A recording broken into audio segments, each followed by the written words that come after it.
If you're turning 60 or beyond and you feel like your hair has thinned, you're not imagining it, and you're not stuck with it the way it looks today.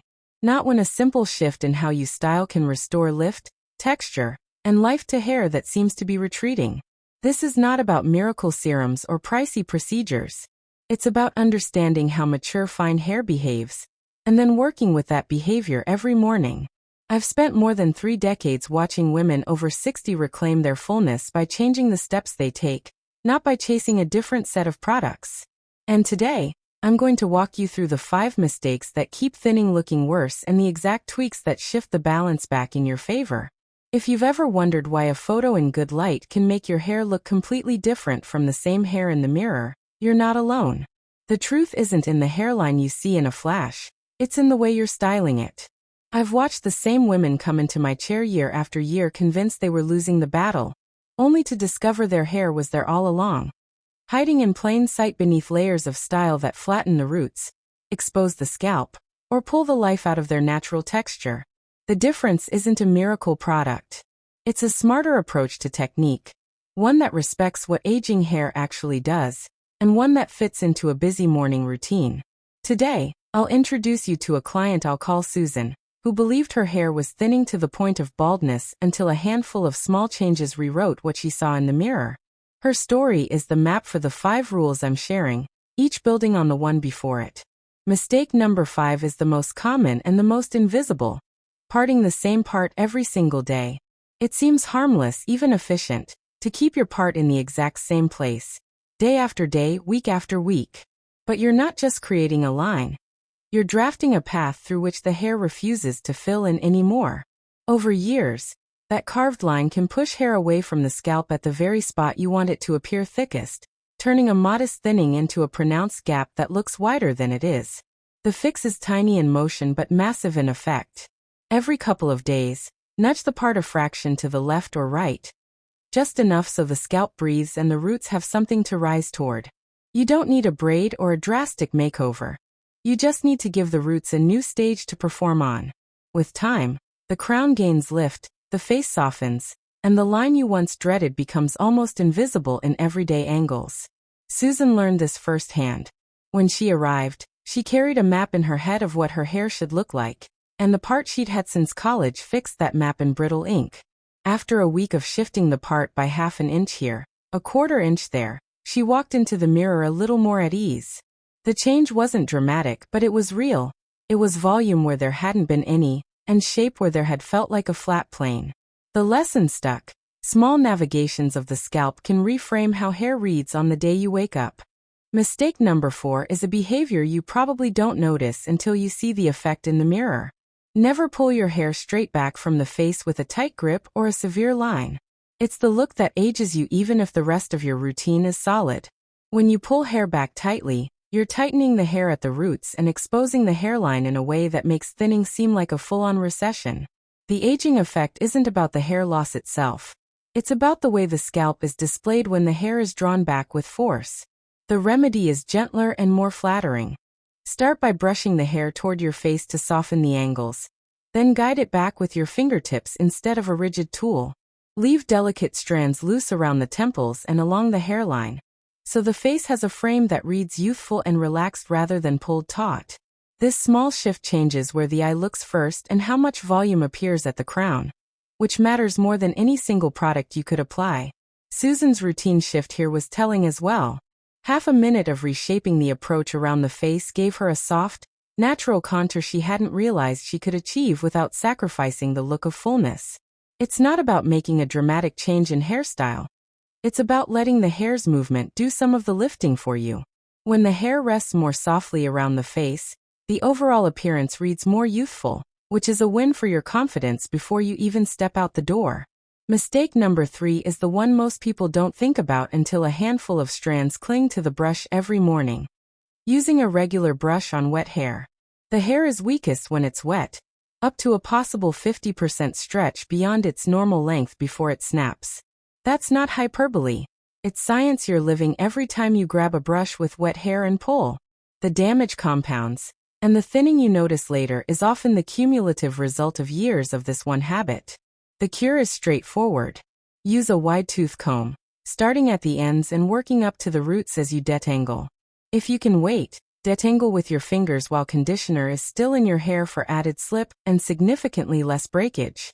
Do this, and you'll see fewer hairs in the drain and more ends still attached to their roots weeks down the line.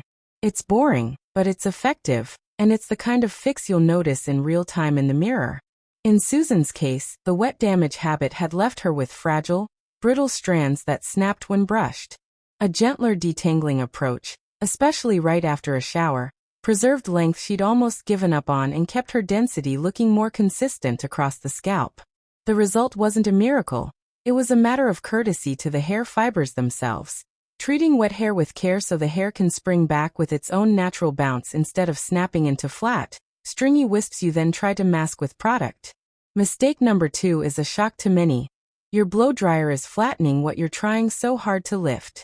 Pointing the nozzle downward is like pressing the pause button on volume, forcing the roots to flatten in place as they dry.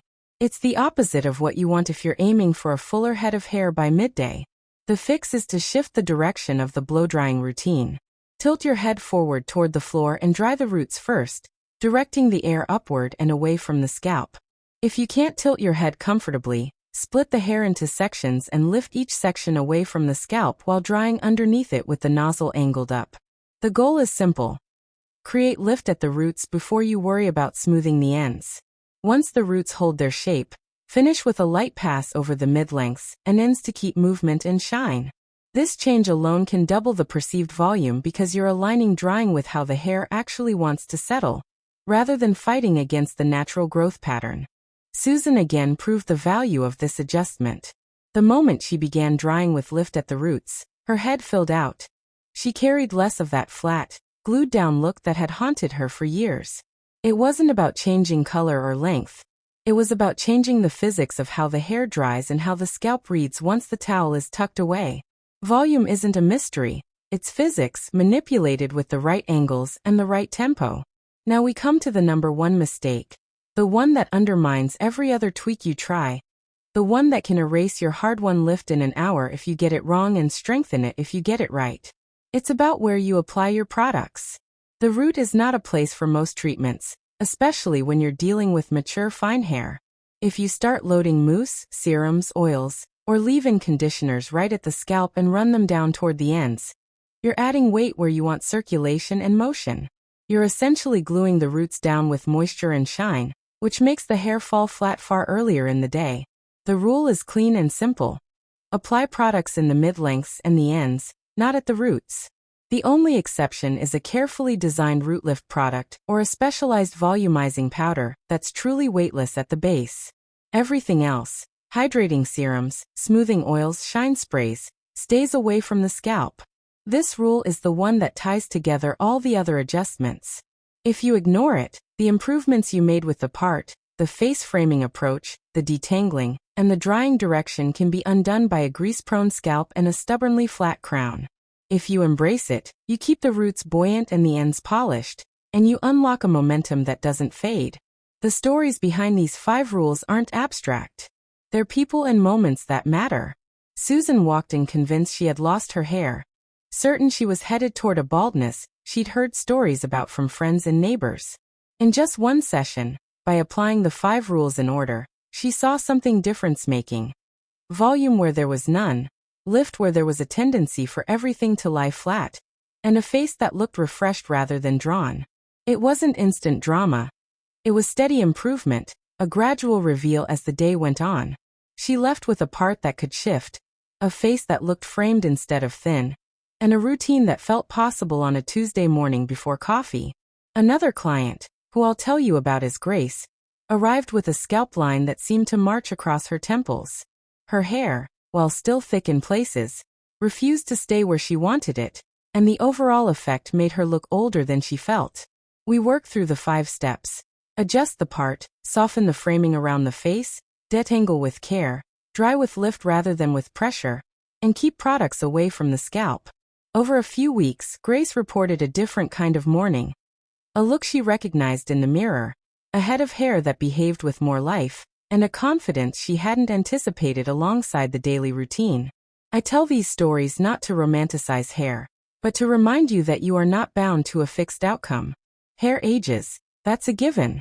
But volume, movement, and a sense of vitality are still within reach when you approach styling as a dialogue with your own texture and its age. The 5 rules are a conversation starter and a system you can adapt as needed. You don't have to overhaul your entire look to get results. You don't need a trainer's weekends or a salon's playlist of treatments. What you need is a clear map of how mature hair behaves and a commitment to apply changes consistently. So what happens when you start to live by these ideas? The first visible changes are often the smallest. A part that shifts slightly and looks less like a canyon. A hairline that doesn't scream recession because it's cushioned by a few loose strands. And less hair in the brush each morning because you detangled properly rather than pulling your way through a tangle. Then the midday check-in. Your roots still buoyant. Your crown still with air to move. Your ends still smooth and controlled. And finally the longer arc. Strangers noticing a healthier look. Friends asking what's changed, leaning into the idea that age doesn't have to be paired with a loss of volume. If you've stuck with me this far, you're probably asking yourself how to start implementing these 5 rules today. Here's a simple plan you can follow over the next week, so these changes become second nature rather than a new ritual you have to remember. Switch the part by a ½ inch in a different direction each day for a week.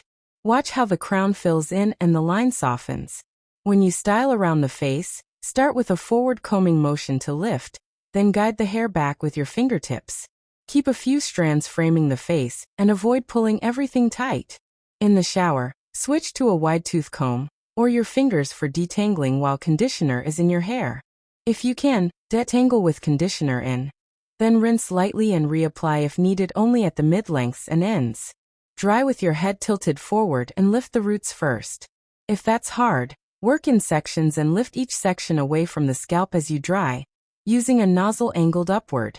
Commit to applying products only from mid-lengths to ends.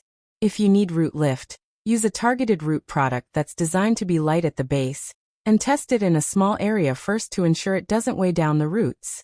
Implement these steps with 1 week of consistency, and you'll begin to see your reflection showing a hairline that looks fuller, a scalp that breathes, and a texture that moves with you rather than against you. The transformation is not about changing who you are or what you've earned with time. It's about honoring the hair you have by letting it behave in a way that supports your life now. To feel confident, comfortable, and as if every morning was a chance to present yourself with a quiet, undeniable sense of vitality. If this resonates, if you're curious to see how these changes play out across different hair types and ages, I'll keep sharing.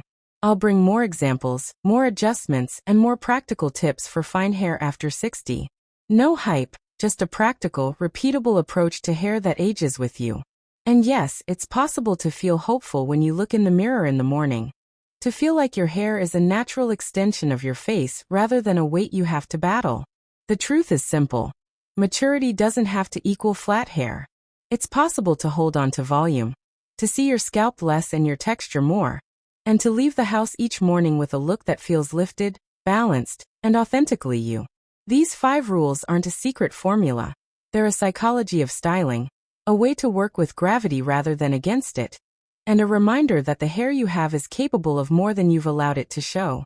If you found this helpful, if you're ready to experiment a little and see what changes you notice, share it with someone who might benefit, and stay tuned for more episodes. We'll break down each rule with demonstrations, quick playlists of product suggestions that truly work, and personal stories from more women who've rediscovered their confidence by choosing to work with their hair's natural aging process. The mirror can be kind when you give it the right material to reflect. Remember Grace, remember Susan, and remember that you are not alone in this journey. Hair doesn't disappear overnight, and you don't have to pretend it has. With patience, a few simple adjustments, and a willingness to reframe how you approach your morning routine, you can regain the fullness and the sense of life in your hair that you deserve. The 5 rules are here to guide you, to empower you, and to remind you that every day can begin with a look that feels lighter, brighter, and more you.